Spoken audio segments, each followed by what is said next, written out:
So, okay, now I missed a lot of explanations. So let's see, this is Merle's log.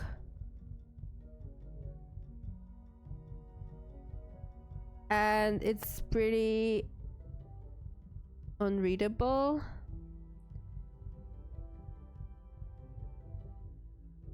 So these are probably like not part of the demo. That's what it is. There's chapter 1, 2, and 3, and the demo is going to be for chapter 4, Los Gatos. After following Maja's trail to Sisao, the Kelpie arrived at Los Gatos, Stu's home. Stu is obviously eager to see her partner Miguel again.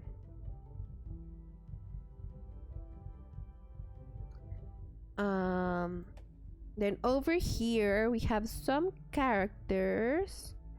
We have Molpe and Adi, a talented celestial navigator, Maja's partner, and mother to 6-month-old Adi. Whispers from Dream Sailor seem to suggest that Maja is in danger, which only doubles Molpe's urge to find her. Molpe begins to worry that Maja may be mixed up in something dangerous. Merle. 32-year-old Merle is a historian and academic particularly interested in the Great Flood. For the past, while he has been traveling Saltsea investigating the society immediately pre- and post-flood. As they crew set out to find Maja, Merle resolves to keep a notebook chronicling their travels. Iris is 19-year-old Nyarfi misfit. Iris is gifted with languages and most often found glued to the radio. Iris was the last crew member to be recruited to Maja's team. Iris looks up to Maja as a role model. Iris leaves the boat for the first time and begins to grow in confidence. Iris likes to keep secrets like treasures, but they don't always consider their impacts on others. Then we have Stu. Stu claims to have lost count of her age, but it's somewhere around 70. A diver, cook, and adventure seeker originally from Los Gatos. Stu begins to notice discrepancies in their food supplies. Is her memory failing? A brief visit home is both welcome and a little heartbreaking. Neshko is the mysterious Neshko 39 arrived on Nyarfi around the time Maja gathered the crew. Just as they were about to heist the Kelpie, he requested and received passage. Despite seeming settled, Neshko is still holding something back. Sani, 27, never quite fit into the solemn and strict society of Sisao. Sani's once close relationship is with her older sister, Mandy, now missing. After growing up in a restrictive society, Sani is both lost and amazed at the freedom found on living. Okay, so these are our characters. These are the issues. Active issues. Okay, we have... I like this menu. I really like this menu. With the issues showing like the little tied, very tangled knot for the active issues. Then the very clean one for the solved. And this is this scuppered. Oh my gosh, I don't know, do I want to read all this? Okay, the active issues are: the crew are uncomfortable with Neshko inserting himself into their midst. Stu is frustrated that other addition to the crew will mean exhausting their meager supplies even more quickly. Yeah, that sounds fair. For the solved issues, the crew have worked together for a few months, yet it still feels like early days. Moby as Merle for a new sling for Addie. Well, okay, I guess we'll see this in the full game later. Then the Almanac is a collection of curiosities arising from several explorations on the Saltsea archipelago. Oh my goodness, this game... I feel like this game is going to be pretty big. Like, I don't want to go too much into all of these, but once the game comes out fully, like, there's a lot. I love it. Okay. Okay, so here we are. We're in our ship. Welcome to the Kelpie. Sunny is doing her morning stretches. Merle wanders over from the helm, enjoying the morning sun. Interesting technique. Are you applying specific calisthenic principles? I'm stretching. Yes, but what school do you follow? I myself have developed my own regime of exercises to prioritize muscular health. Sunny blinks at Merle. The conversation piques Neshko's interest. My back's been bothering me for a few nights now. Maybe you could both offer some advice? Research or vibes? Vibes. How about a few cat cows? That sorts me out. What's a cow? Sunny shrugs. Opposite of a cat. Reminds me of Steve Zissou. Yes, very life aquatic. Absolutely. Also, the art is very cool. I really like the art style. The first step should be a holistic full body assessment, preferably carried out by an anatomical specialist. Or jog around the deck, get the blood pumping. Furthermore, there are a number of fascinating theories about energy flows we could explore. Neshko looks back and forth between them. I think I'll just lie down. Alright. So we have a bunch of little interactions. Meows. Those cries. Strange. That's not like the call of any creature I know. Waves. The ship creaks and murmurs with the gentle waves of Los Gatos' shore. It's almost like a purr. Oh, so is Los Gatos like an island of cats? Because like there's meowing and purring. Cats and cats and cats. You know everything, Merle, so tell me, is Los Gatos really just cats? For hundreds of years, so I'm given to understand. Sounds hairy. Well, you mean furry? Yes, the cats shed a great deal. Much to the benefit of the people on Los Gatos. They make all kinds of useful things from it. I am not personally rushing to acquire a cat on scarf or stringy instrument. What? Cat person? Honestly, I'm not much of a cat person. Merle nods. I don't recall reading that the fondness of cats is a prerequisite for living on Los Gatos, but I'm sure it would help.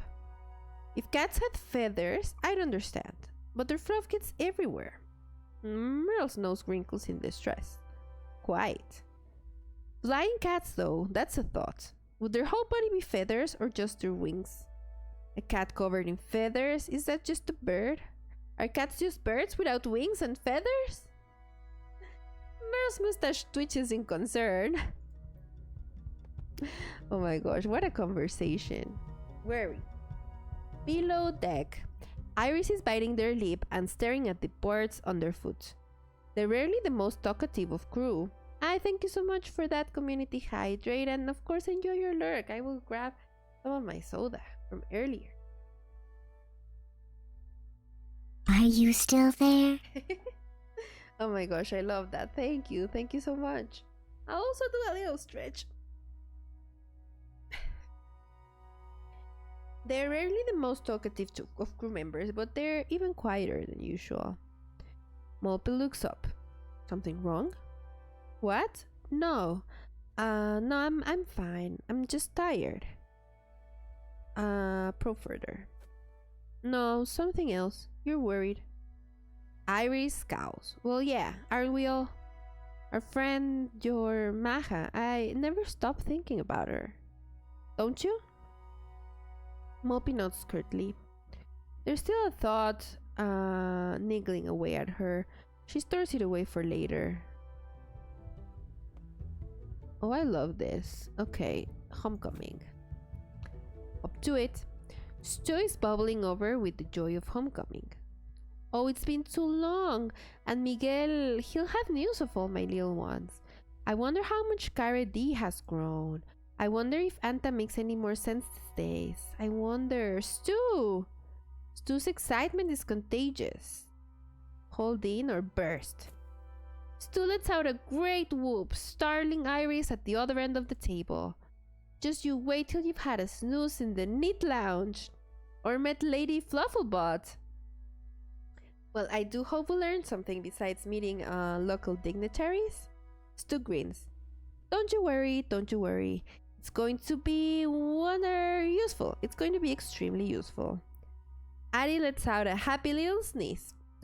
How's a happy little sneeze? Addie.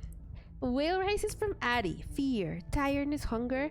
Could be all three. Could be a baby doesn't need a reason to cry. Oh my gosh, a mosquito. Oh my god, oh my god.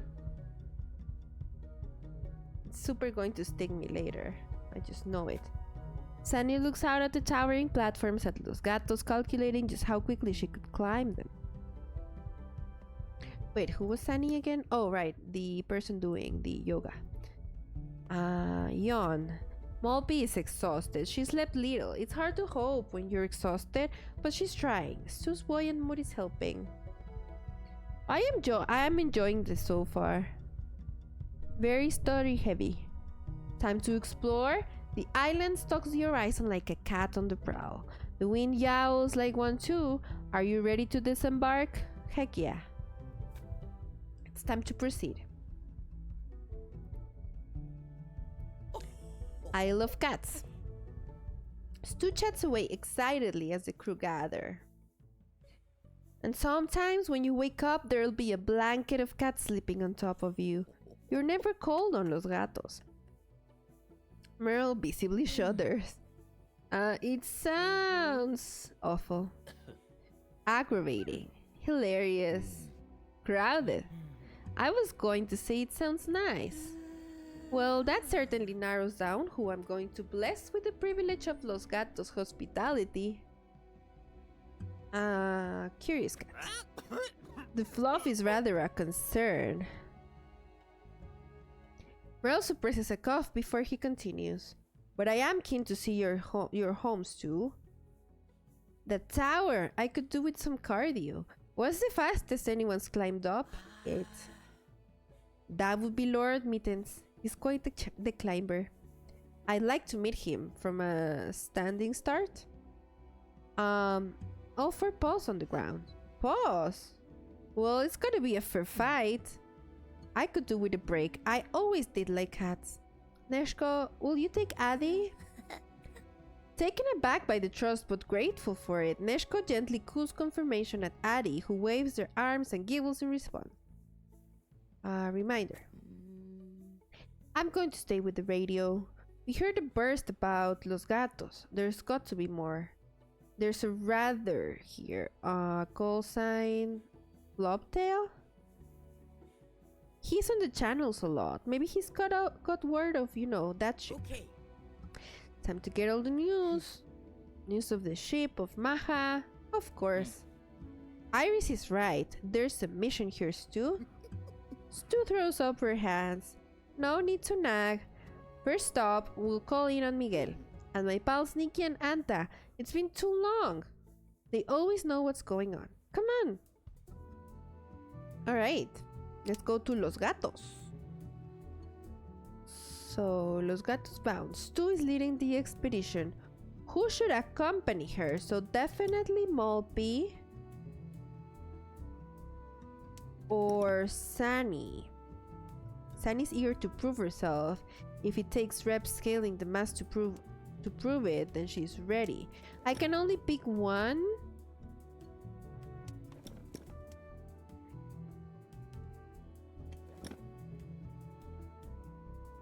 No, I don't want to take the people who don't want to come. I'll take Malpy.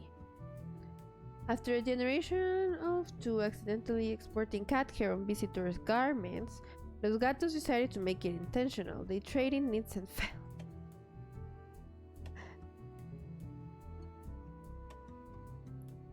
Malpy speaks Pata. Sunny speaks Pata. No, it's Malpy. And they also said they wanted to come. Embark with Stu and Malpy, yes. My god, this really is a cat island. Lady Flufflebot. Only the lonely. A cat sidles up and rubs her face against Stu's leg. My gosh, look at the cat. Hang on, friends, because the cat is exactly where my face is. There. Look at this cat. Oh, isn't she cute? This is a Lady Flufflebot, or what was her? What was her name? Yes, Lady Flufflebot. I've missed you, kitten. She doesn't look like a kitten. No, she's a big girl now. The cat mews a plaintive cry, reassuringly. Stu stoops down and buries her face in Lady Flufflebot's fur. Aw, poor baby. What's wrong? She's feeling lonely. How do you know that? She just told me. Moppy gives Stu a confused look. In cat? Of course. Moppy frowns, unsure if she's being had or not. What a cutie! Oh my goodness, the art for the game is pretty cool. It's quite unique. Herd of cats. Oh, look at them. Can you see them? You can kind of see them. Yeah, I love it. It's very cool. 3 makes a clouder. Moppy steps around a herd of cats blocking the pathway. Carefully. This island really is precisely what you described. Did you think I was exaggerating? It's been known to happen. One of the offending cats swats at another for stealing its yarn ball. Isn't it inspiring to watch a clouder at play? Clouder is a collective noun for a group of cats, an archaic term only really useful on Los Gatos. Clouder. Stu looks surprised. Group of cats. Not a kind of breed or something then? Come on. A clouder.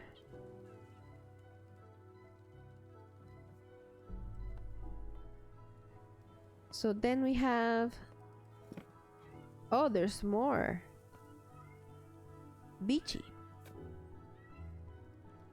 Cat Sanctuary. Stu spots a person she's never seen on Los Gatos before. Tall and solid, with gently twinkling eyes. Hi there. A new friend. Stu waves genially. I'm Stu. Stu, I've heard so much about you. I'm Beachy. Of course you have. Vici, nice name. Oh. A look of realization dawns on Stu's face. Moppy senses some unspoken knowledge in the air. Vici smiles hesitantly, as if waiting to be scolded. Patiently. It's so nice to meet you, Vici. On closer inspection, Stu notes that Vici looks worn down, with bags under her eyes. Stu reaches out and takes Vici's hand in hers. It's all going to be okay, kitten. People have been very kind. Stu gives Vici's hand a squeeze. Vici shrugs a heavy shrug and sighs deeply. I don't know if you heard, but there's some kind of bird. I didn't sleep that well before. And now, all night, the cats and the bird just... I see. I'm sure we can sort something out. It's going to be just fine, trust me. Just fine. Well, that was weird. I didn't get that. Cat hole. Actually, yeah, let's go to Stu's house.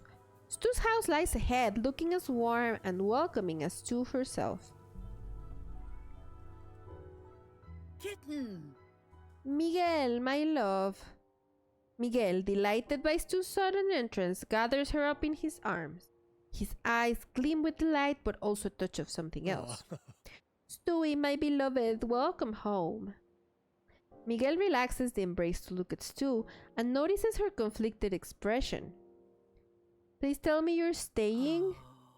Oh, I'm sorry, my love. I promised you it was my last adventure, and it will be.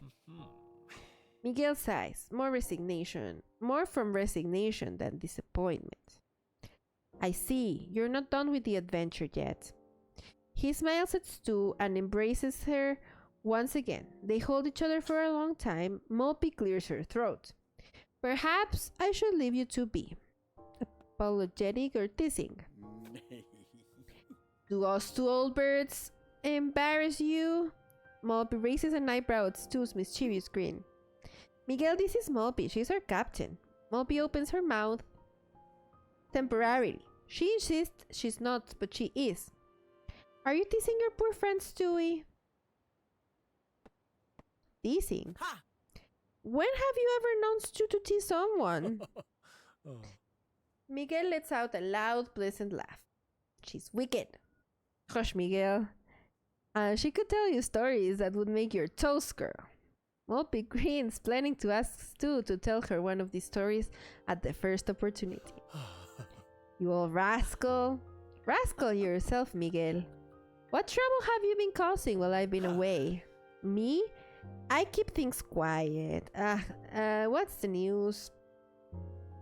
The Earl of Snugglesburg just had a beautiful litter. Darlings, everyone. But truth be told, feels like there's a cloud settled on everyone. There's a mox back again. Biggest we've seen, and causing all sorts of havoc.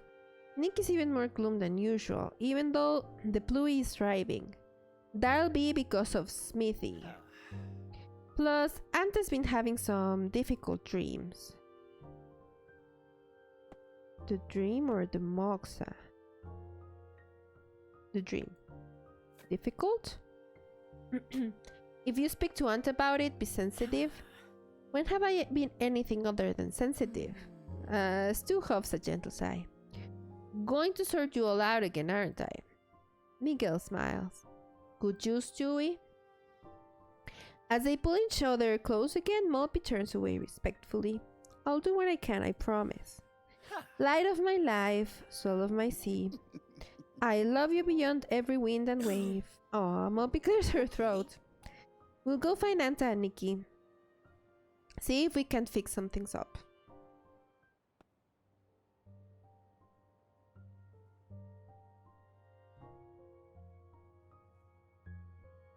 Okay. Honky. Miguel's fine, firm form lunges back and forth as he undertakes his morning workout. Oh my goodness. I feel embarrassed. I feel like this is kind of like Stu's thing. Like, I shouldn't be here. I know, right? Stu beams as her eyes fall on a family portrait. And here they all are. That's Miu, the eldest. She took to plants, heard that she recently joined up with some other studios types. Cute to saxophone, exactly. Martha, she's got young ones of her own now, off on an island southwest. Paz, we haven't heard from them in a while. My gosh, so many. And Costa and Carla, the twins. They have a little trading ship that joins up with the float from time to time. I thought they'd grow out of each other, but there you go, inseparable. Two sighs. Scattered to the winds like sabla seeds. Relates. Malpi studies the picture with a carefully neutral expression. I never had any siblings. The pause is filled with meaning. I imagine being brought up by you to be very kind experience. Joyful. I hope I can give that to Addie. Stu nods.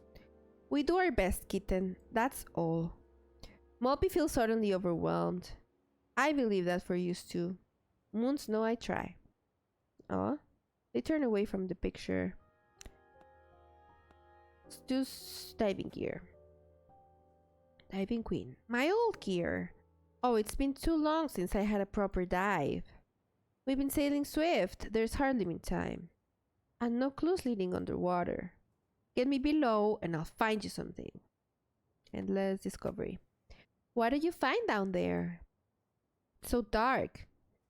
You see strange things of the time before, of course.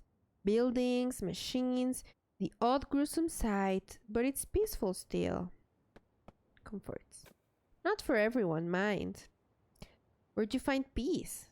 Malpi thinks. When I'm observing the stars to chart the next course. Malpi is quiet for a moment.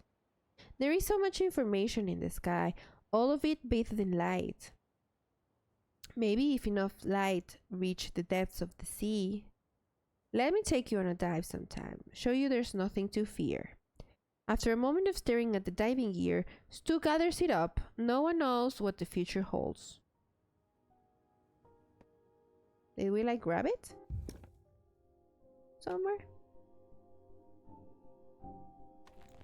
Oh, we have new stuff in the almanac indeed. Oh, Los Gatos Tower. And Miguel. Miguel's fine, fit body. And the Stu's diving gear. Oh, and the map. Oh, I love that you collect the island like stickers in the map. That's very cute. Oh, and some kitties. Right, what's over here? Stu's home is neat, warm, and vibrant. Her partner Miguel adds an additional charm to the space. So, what are you saying? Like, Miguel is like just furniture? You have your sketchbook. Yeah, that's very cute. Okay. So that was Stu's house. Then there's the the pulley system. Mopey watches as an array of colorful vessels move up and down the exterior of the buildings, a gentle and ever-moving pulley system. This place is special. A kitten pops its head up from one of the moving vessels. An unexpected wonder. Mopey steps back, caught off guard. Didn't expect to see a tiny face there. What is this contraption? Stu grins. Well, it started out just for the cats, so they could go up and down whenever they want. The littlest and oldest can't climb too well, you see. Then we changed things a bit so anyone or thing can get up and down without using the stairs. So long as everything is weighted equally and the vessel is big enough, it's no problem. Mopey nods, impressed. Mocks of feathers. Distinctive black and blue feathers float on the wind. Stu frowns. Los Gatos natives know these feathers signify a reign of terror. Oh heck. Stressed cat. Oh my gosh, look at that. It is very stressed. A cat yowls, clearly in pain. Searching. Mopey makes a gentle noise, trying to coax the cat out of hiding. Stu spots the cat curled up and just up ahead. There's something wrong. What is it? They approach the cat, quietly tiptoeing. Looks like she's got a torn ear. Poor thing. Stu frowns. We'll get to the bottom of this. Ay, poor kitty. Did we get them on the almanac though?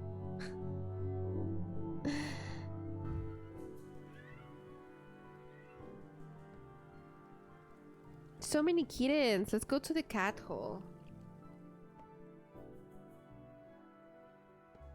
Cards.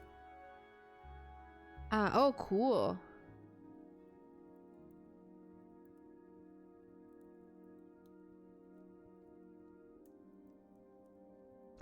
Mopey and Stu watch the card players from afar. Spoils. I'm quite good, you know, just saying. Stu smiles. Of course you are, kitten. Oi, you wanna play or what? Really? Yeah, come on. We're starting a new game. Give me a sec.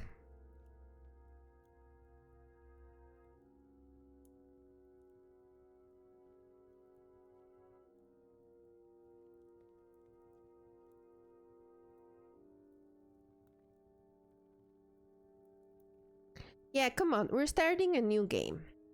Agree to play. Mopey approaches the card players, pulling Stu along. Stu, nice to see you again. The card players give Mopey a once-over and turn to Stu. Does your friend here know how to play? Of course.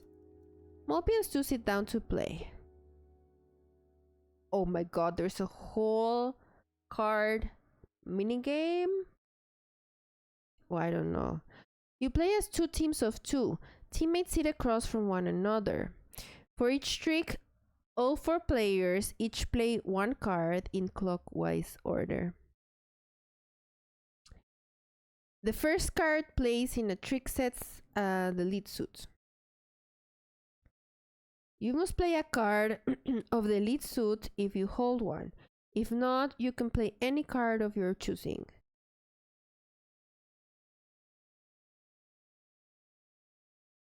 The highest ranked card on the lead suit wins the trick.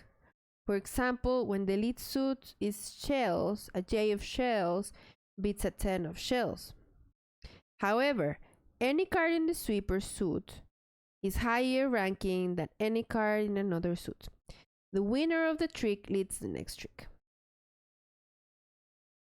The winner of the trick gives away the winning card to the opposing team's score pile. The winner of the trick adds the other 3 cards to their own team's score pile.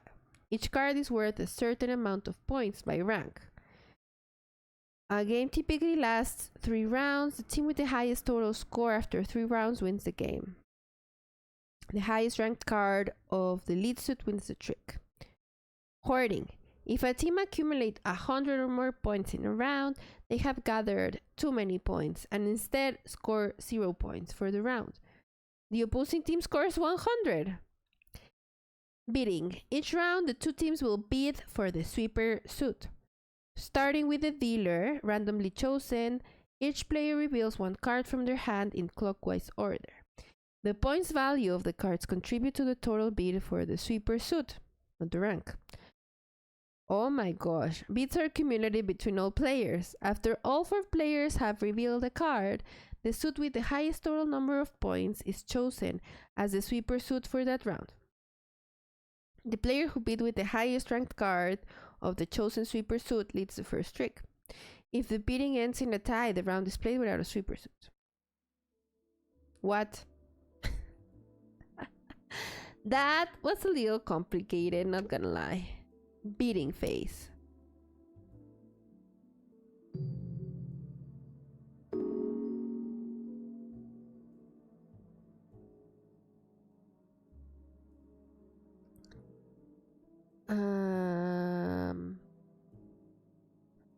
I don't know. This one?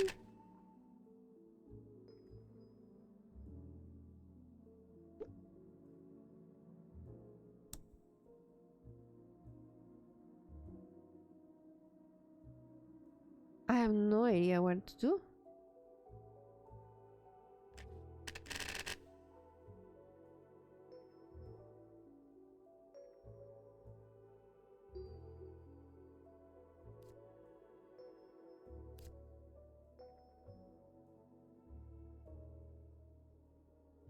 Oh, I don't, I don't understand this at all.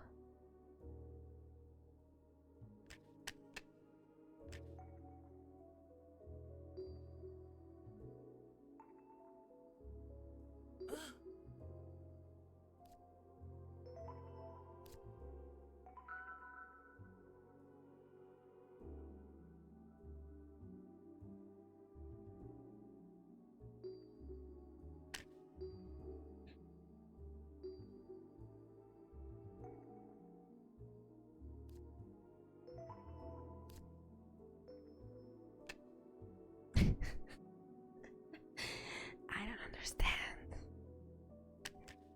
Well, all right.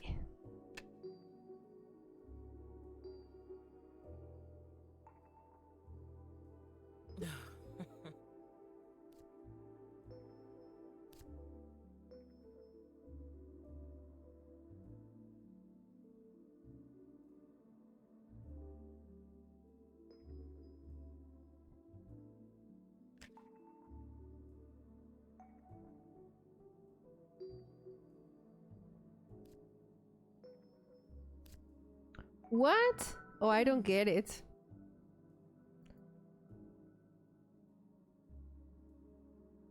At all.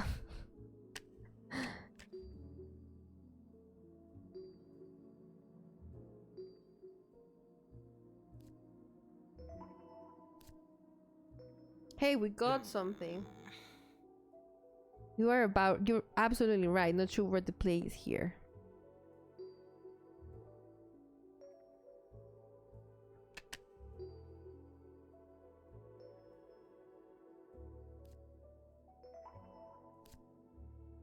I don't understand card games. Oh my god, they were 4 pages of instructions. I'm not sure, like, that was a little rough.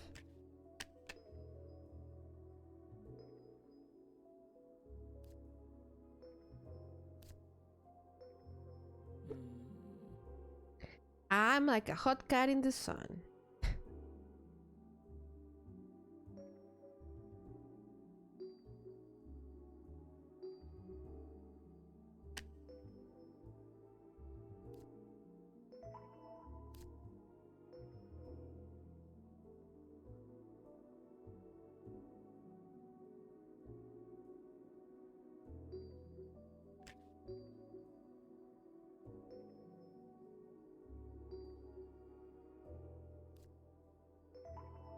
Oh my goodness, we keep losing. Maybe they can get to 100 and then we'll just win out of the hoarder rule.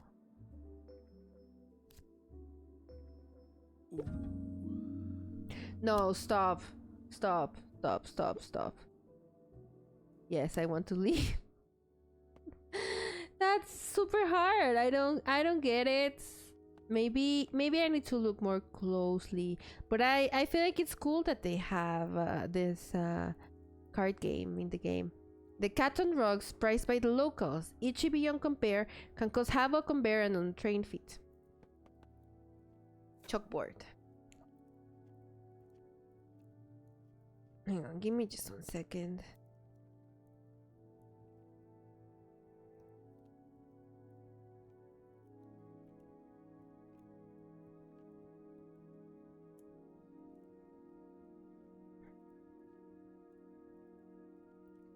The chalkboard boasts a meticulously planned feeding schedule for all of the cats on the island. Impressed. Well, this is detailed. Can't risk forgetting a cat or Stu shivers. Delaying feeding time. She shakes her head vigorously. The cats have always been here, and we have a duty to them and each other. That's how we live on Los Gatos. Opie notes.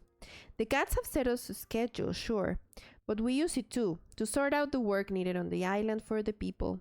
Stu turns from the chalkboard and looks at Mopey. We all share duties here. Cooking, cleaning, raising children. These are all communal responsibilities. We feed them in and around the cats. Their inner sense of schedule has really helped us. Stu chuckles. I can't help but boast, kitten. I love this place. Mopey smiles. I love how you live here, I do. There is a lot to be proud of. Yeah, that's really cute. Portrait.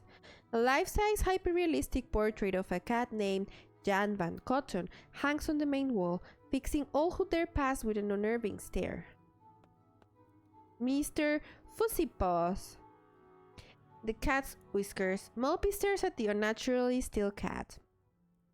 The cat stares back. Neither of them blink. Persist. Mopey's eyes begin to water. The cat remains unmoving. She rips her haze away, gasping. Is this some sort of statue? Stu laughs heartily. That's Mr. Fossypaws. He's a real cat. Mopey slowly reaches her hand towards Mr. Fossypaws. He blinks and Mopey snaps her hand back. Oh! He begins slinking his way over to Stu, expressing quite clearly total disdain for Mopey. Stu laughs at Mopey's confused expression. He is quite the character. Stu crouches down to scratch the cat's head. What's he saying now? He's lonely. I see. As Stu whispers gently into the cat's ear, Mopey can only look on. Oh, please tell me we got a sticker? Yes. Yes, we did. We also got the black cats.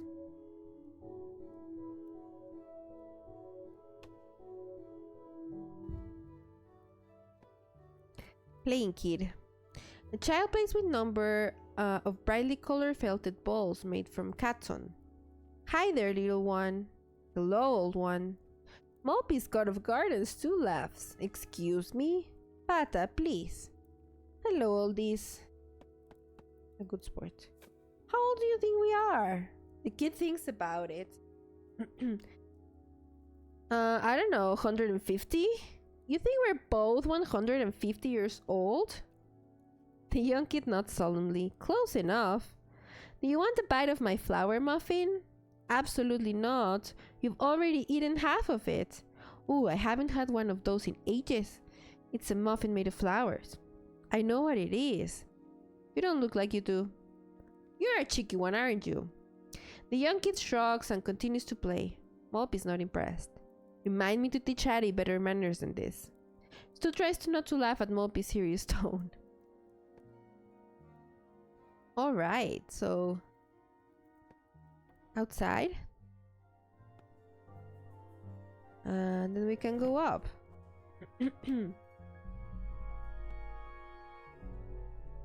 There's Nikki, and there's the Knit Lounge. Blue-toothed cat. A cat hisses at passers-by, revealing rows of blue teeth, the result of chewing Bluey. Blue-toothed cats are more bizarre than fearsome. Bluey, the Bluey bush is looking magnificent. Its fronds wave in the gentle wind, a healthy spring in their stalks. Reflection. In the fields of Bluey. Moppy pauses for a minute, standing by the fields of swaying, rich blue Bluey. I can see it. What, kitten? Why you love it here? Why you always want to come back? Check in. Stu closes her eyes for a second. How are you doing? Moppy considers for a second. Honestly, it's hard to say. Sometimes I'm angry, sometimes I'm heartbroken. Guilty too. But all of that, what it always comes back to, loving Maja. It makes me feel like someone else. Stu considers this. Some loves feel like getting lost. Is that what Miguel is? Stu smiles, like being found. Moppy shakes her head as though to dispel something. Let's keep going. Alright, let's talk to Nikki. Nikki reaches out a hand to clasp Stu's.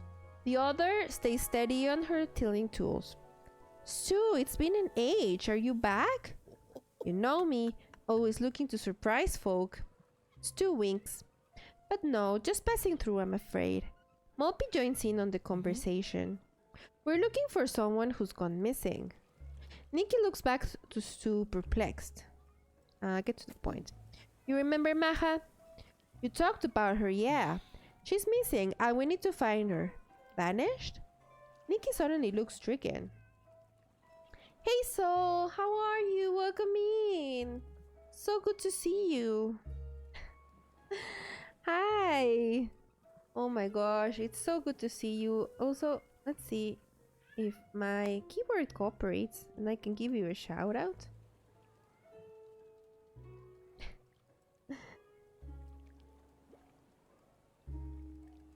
Thank you, JC. Thank you.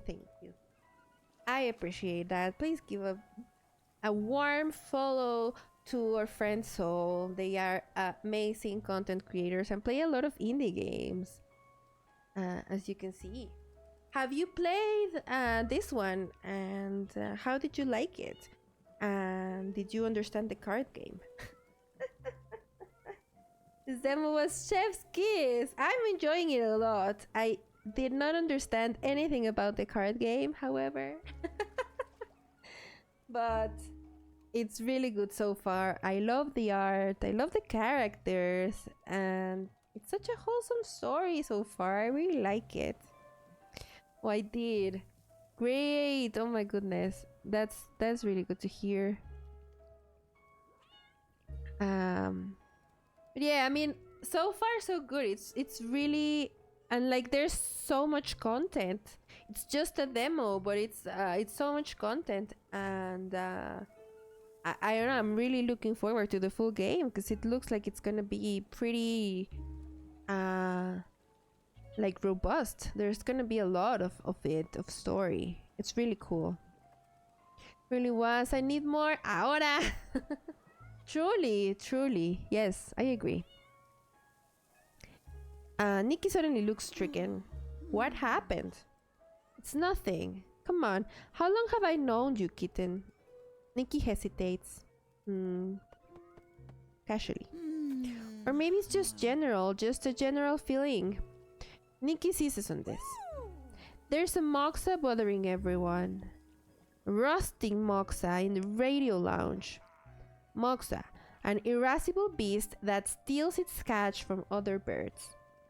Seems to enjoy menacing most creatures, especially cats. And I know it's been an age since one roosted.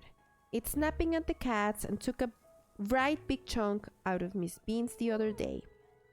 If Smithy were here... Kitten, where is Smithy? Nikki's silence speaks volumes. Your Smithy has gone missing too. Nikki only nods. Stu pats her arm. Something passes between them. Reassurance. I'm sorry for that, Nikki. Nikki nods again. Well, we'll have to smoke it out then. Nikki's head snaps up. Stu grins. The moxa. Can't help with the Smithy thing just yet, but the moxa I can help with. Smoke it out? With what? I picked the same crew members. You great minds think alike. Absolutely. I felt the more like that this would be more interesting as a story. But the other two seem fun as well. A different vibe though. You ever notice how the moxa avoid the pluie fields? Nikki's eyebrows raise. Stu nods triumphantly. It's an old trick, but a good one. Nikki is immediately assessing, running her fingers over the tops of the pluie. You'll have to come back in a couple of hours. Can't harvest with the sun this high. It'll harm the crop. Stu nods. No problem. We'll amuse ourselves checking in with Anta. Think she's in the knit lounge. Thank you for talking with us. Nikki smiles a short, sharp smile. Stu gives her one last gentle pat. Potent fertilizer. Hiromi original. Nikki holds some glossy pluie. A brightly colored crop from Los Gatos. Pluie tea is a sleep aid. You can also chew pluie at risk of Bluetooth. Good crop? Nikki turns, surprised, then smiles sadly. Never better. The catalyst. That's new stuff, isn't it? From offland? It's got a label? Can I see it? I like to keep track, you know. Miguel is always trying to grow new herbs and spices at the back of our place. Smithy got it for me as a gift. He sourced it from somewhere. I'm not sure where. Nikki locks up the heavy bag and presses down the half-torn label. Anyway, I'm glad to see you back. Have a good night. It's like 12 and I honestly should be sleeping. So have a good rest. Have a good night. Thank you so much for stopping by. It's great seeing you again. And yeah, and I hope to see you soon and talk a little more. But yes, please have a good night and a good rest. And yes, no, thank you so much for stopping by and saying hello. And yeah, I hope we can exchange a little more of our impressions of this game later on. Yeah, have a really good night, friend. Y muchas gracias por venir. Nikki locks up the heavy bag and presses down the half-torn label. Stu leans over to study it, not minding the smell. Hiromi? Comes from the float, or so he said. Should have asked Malpy to get some then. Seems to work well enough. Bluey has a nice shade of blue. Stu regards the bag of fertilizer. That was a very thoughtful gift. Nikki's smile doesn't reach her eyes. Aw. Hope we can find Stewie. I mean, Smithy. The Knit Lounge! Oh my gosh, I love this place already. I need to be here. Look at the yarn. The Caton yarn seems to be in high demand. The last ball lurks lonelily at the bottom of the supply basket. Malpy begins to nod her head to the clickety-clack of the knitting needles. You'll warn me if you're going to start dancing. Well, it's got quite a bit to it. A rhythm. Come on, Stu, I can see you want to move to it. I didn't know you were the musical type. You never heard me sing to Addie? Stu and Moppy smile, watching the crafters at work. I honestly think the speed at which they're kneading that yarn is incredible. You've got to love this kind of efficiency. Moppy grins, taking the room in some more. Flashy sweater. Moppy watches Stu stare lovingly at the bright and flashy sweater being knit up. An offer. Moppy gives Stu a gentle push. Go ask about it, Stu. Oh, I couldn't possibly. I just thought. I reckon Iris would love it. It's beautiful. Moppy agrees. But we need them for trade. I can't just ask for one. Why don't you check if you can trade for it then? Hello, may I ask you about this sweater? Stu waves Moppy down. She can take it from here. The knitter doesn't stop knitting, but smiles warmly and looks up. This is pure katton. A warm and soft thread of thick yarn spun from cat hair. Katton is a primary export of Los Gatos. The colors are incredible. You couldn't get them this bright in my day. Stu looks shy, not used to trading her own island. Could I possibly trade you something for it? Sorry. Trade? With you only just back home. For shame, Stu. Take it and welcome. Oh, did we add it? Did we add it to our almanac? That's all I care about. Ah, look at Nikki. Oh, and the sweater. Cat, mohair, sweater. Bluetoothed cat and hiding cat. Oh, I didn't realize we got a hiding cat. Right. So, and... Ooh. Can you see Anta? No, you can't. There. Here's Anta. I'll move my frame a little higher so you can see Anta. Anta sits in the corner, quiet, eyes closed. Moppy takes in their plain and simple clothing, so different from most of Los Gatos' community. They both edge closer. Come home, home where it's warm. Oh, I really like this effect with the colors. I'm so sorry, Carity. We're all so sorry. Anta shifts a little. They're returning from their dream sail, eyes fluttering as they adjust to the bright light streaming through the window. Yeah, looks cool, right? Oh, sorry, kitten. We didn't mean to scare you. Stu, you were saying something about little Carity? Anta takes a breath, steadying themselves. I apologize. I'm always unsettled when I return. Which makes sense, scientifically. Scientifically? Yes. I always thought dreams were more abstract. Anta's eyes widen. Something has changed. Moppy is startled, but Stu nods, relieved that Anta sees it too. I've had these moments. Like nothing else. Interesting. It's not often that the inclination takes, forgive me, quite so long to manifest. Am I missing something here? Explanation. Sorry, Moppy, I haven't wanted to say, but... Well, I've had some visions, okay? You've been dream sailing? Not quite, but well... something. Dream sailing is a science too. It is not always described thus, but it is a kind of natural philosophy. Interesting. I've only ever heard folk describe it as spiritual experience. Anta nods. A misconception many have. To me, I see no use in separating spirit from science. It is about learning to tune into that which is, but which cannot be seen in the ordinary. It is a practice of the extraordinary. To access it, you must experiment. though it is much easier to begin if you have a thread for your method to follow. If you have caught a thread of your own, you must pull on it. Confusion. But how? How do I do that? Anta smiles. I'll demonstrate.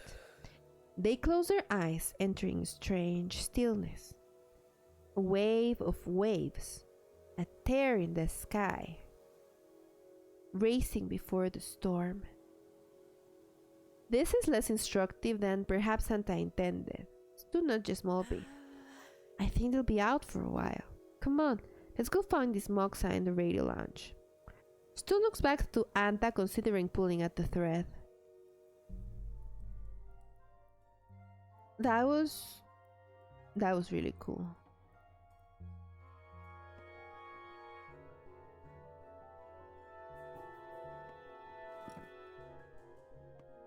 There's the Moxa.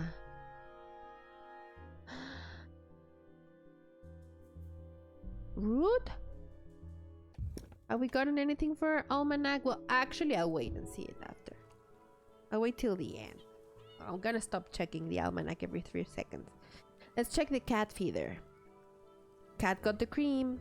The cat feeder finishes scooping food into bowls as the cats clamber over one another, vying for the optimal feeding spots. Hungry, as always. Bottomless pits. Some of them have been poorly recently, so I'm glad to see them eating. Secondhand hurt. Stu is visibly upset by the news. I've noticed there's something. She gestures at the air. Something is off in the community. The cat feeder nods. The Moxa attacks haven't helped. We're always on edge, waiting for a pig to peck out of the darkness. Now, the cats only relax when there's a human around to protect them. It shouldn't be this way. Stu sighs, watching the cats with a feeling of deep stewardship. Empty bowl. The empty feeding bowl sparkle, expertly cleaned out by the cats of Los Gatos. Hot cat. On an old chair. Oh my gosh. Hang on. I keep moving my cam because stuff appears everywhere on the screen. Look at Hot Cat. This is how I was feeling today. This is super representative of me today. Zelda's here? Or was that because of the Hot Cat? Oh my gosh. Hang on. A cat's placed out because of Hot Cat. A cat's placed out on a deck chair, eyes closed, its paws neatly beside its warm belly. Is that cat sunbathing? Vitamin D, of course. What else is there to do in the sun? Hoppy burst out laughing. Who does he think he is? Some sort of king? It's too faint insult. For all you know, he might be. King of the felines, the warmest belly of them all. Still looks very pious, and Mopey pauses. Please tell me you're kidding. Stu caves and gives Mopey a wink. Mopey's laughter begins to disturb the sunbathing regent. They move on. Oh my goodness, this writing. Alright, let's go to the radio lounge. Smithy called home. As they enter the radio lounge, a gust of wind rushes in and swirls around an array of cat hair and leaf litter. Stu grumbles and begins to look for a broom. Maltby spots something. Look. There, a scrap of paper. Stu pauses, then bends down awkwardly to pick it up. Maltby spots another, then another, and begins to methodically pick them up. Here. Maltby lays down the torn scraps of paper and arranges them with Stu's original until it makes a small, complete sheet. The message? Maltby frowns at the strange writing. It's not Esterly. No, that's Smithy's mirror writing. He always thought we couldn't read it. So, Stu frowns, counting letters off on her fingers. Night of Half Moons, All to Beacon, Captain Case. stab in the dark. Stu hums in thought. Night of 2.5 moons was only a few days ago. That'll be when he left, I suppose. And beacon? Case? That's new. Your guess is as good as mine. Mulpy slaps a firm hand down on the radio desk. The slips of paper shower back down onto the floor. Right. Oh my gosh. We've done a lot of reading tonight. You have to get that radio working. Looks like this message came from there, whatever it means. Might be more to hear on the waves.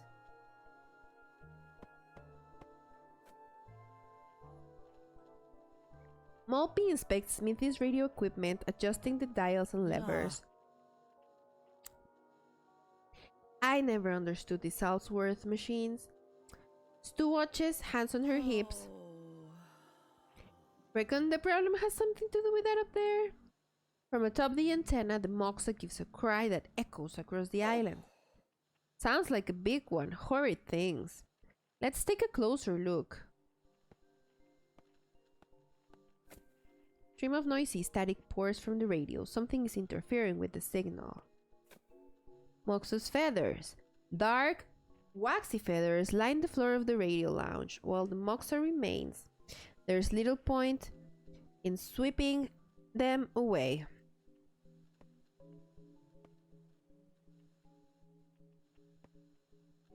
Outside. No. Nasty nest. Mulpy watches on while Stu creeps into the dark corner behind the radio array, craning her head up to where the cabling leads to the island's aerial. Two beady blue eyes flash in the dark. Mulpy gasps. Oh there! There's a troublemaker. It was almost invisible. With their eyes closed, they're almost that. You think they're black when they're against the sky, but their feathers actually absorb light in a very particular way. I'd admire them if they didn't cause such trouble. Are we going to hurt it? Deflect or defer? Deflect.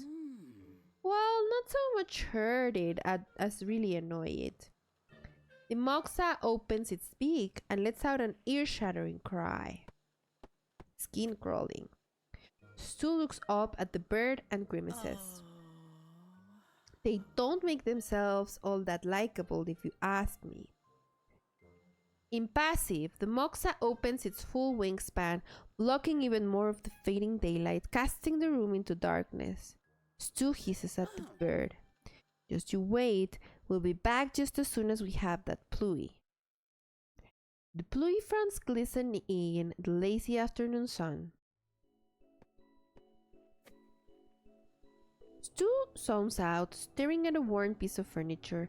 After a while, Mulpy moves over and takes Stu's hand in hers. It's a simple gesture, careful and platonically intimate. Oh, that's so sweet. Abandoned? Smithy. A bit like our Iris. I mean... Stu hesitates. His head was always halfway across the archipelago on the radio. Used to joke that the chair in here was so worn it was perfect imprint of his behind. Stu smiles weakly. He was happy here. He had ties. I'm sorry it's happening to you too, friend.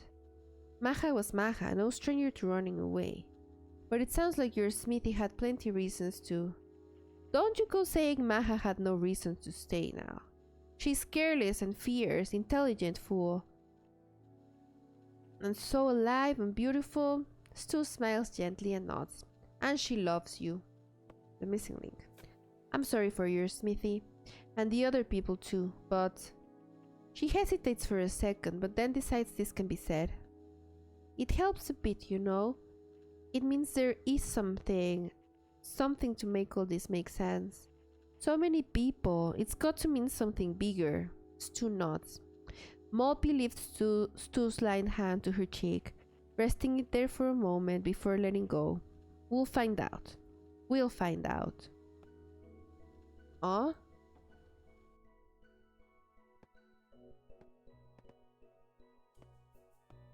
Hot cat. Empty bowls. Let's go to Nikki for the pluie.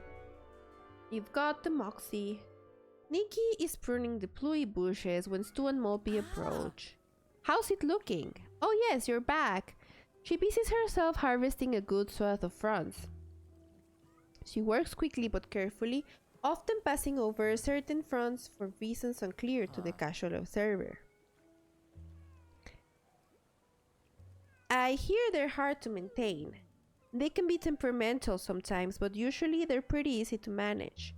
Try a bit, why don't you? Mopey picks a bluey leaf and carefully places it in her mouth. Tolerance.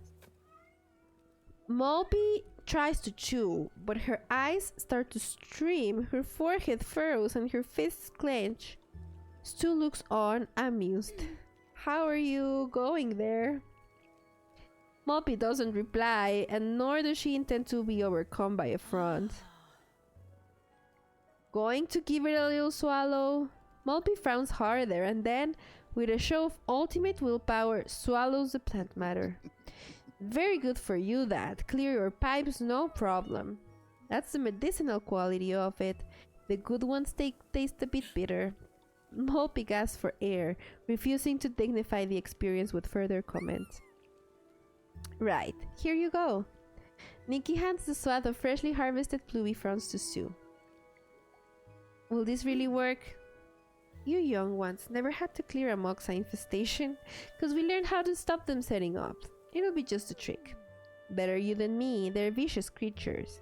Not sure I'd want to get close enough to try smoking one out. Good luck. Mopey offers a stiff nod. Stu waves cheerfully. Right, alright. Should we go smoke this thing out of here?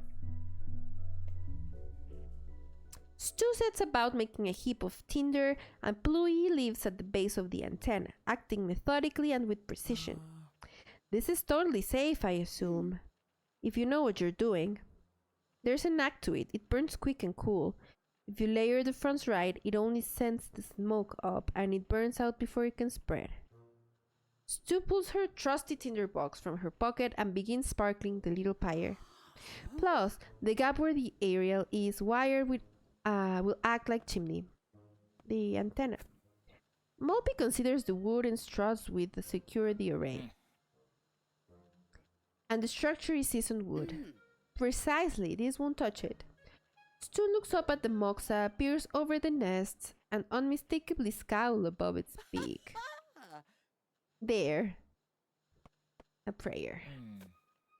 Fair winds and safe roosts to you, creature. Here we go. Stu strikes a few more sparks and the pluie begins to smolder. It's a thick blue smoke with a cloying scent. Stu stands back as the smoke begins to rise. Oh, look at these cards. The story cards. They're awesome. They look like prints. Like screen prints. Oh, this is beautiful. Oh, I'm mesmerized by the art style. This is beautiful. This game's art is great. Yes, very stylish. It's so beautiful. I agree. 100%.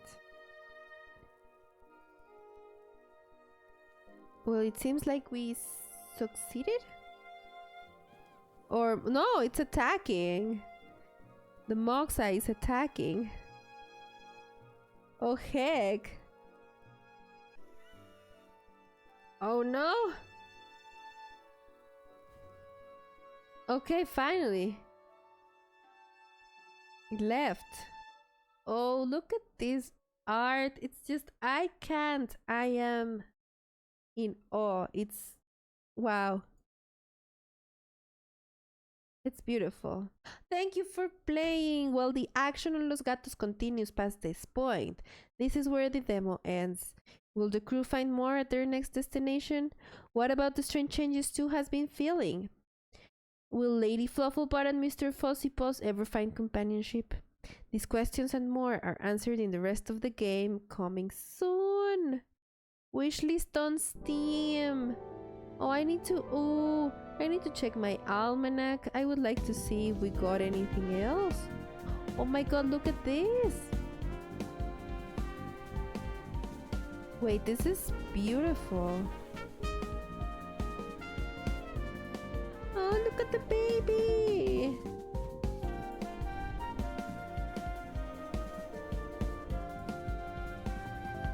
Wow, this is gorgeous. I am blown away by this art.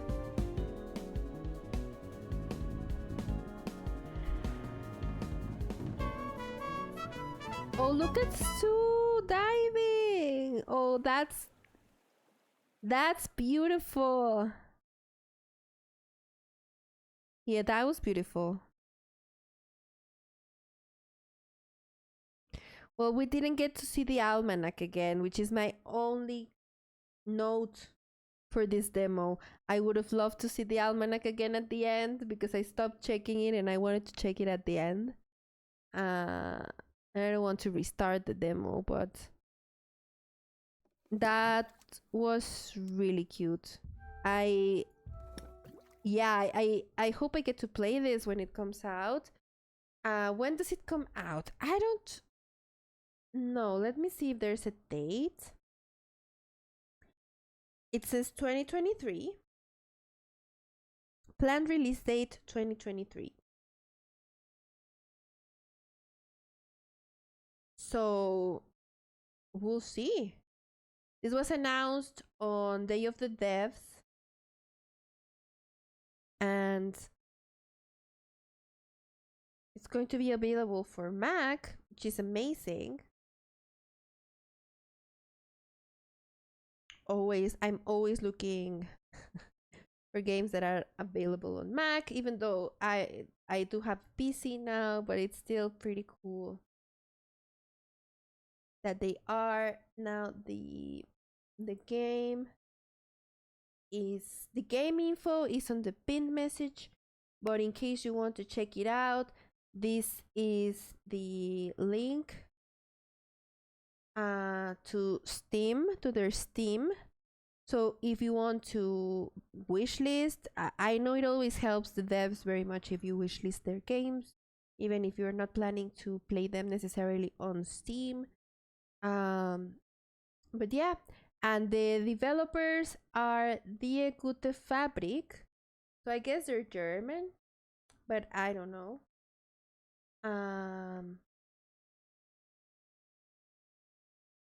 Oh, and they are the same ones that made Mutazione, which is a game that I really wanted to play. This makes sense. The art style is very similar. I remember watching Fierce play it, and I really, really liked it. Yeah, it's a beautiful, beautiful game. So this one looks like it's going to be even bigger. I don't know. It's wow. Yeah, no, awesome, awesome. Gonna be looking forward to it.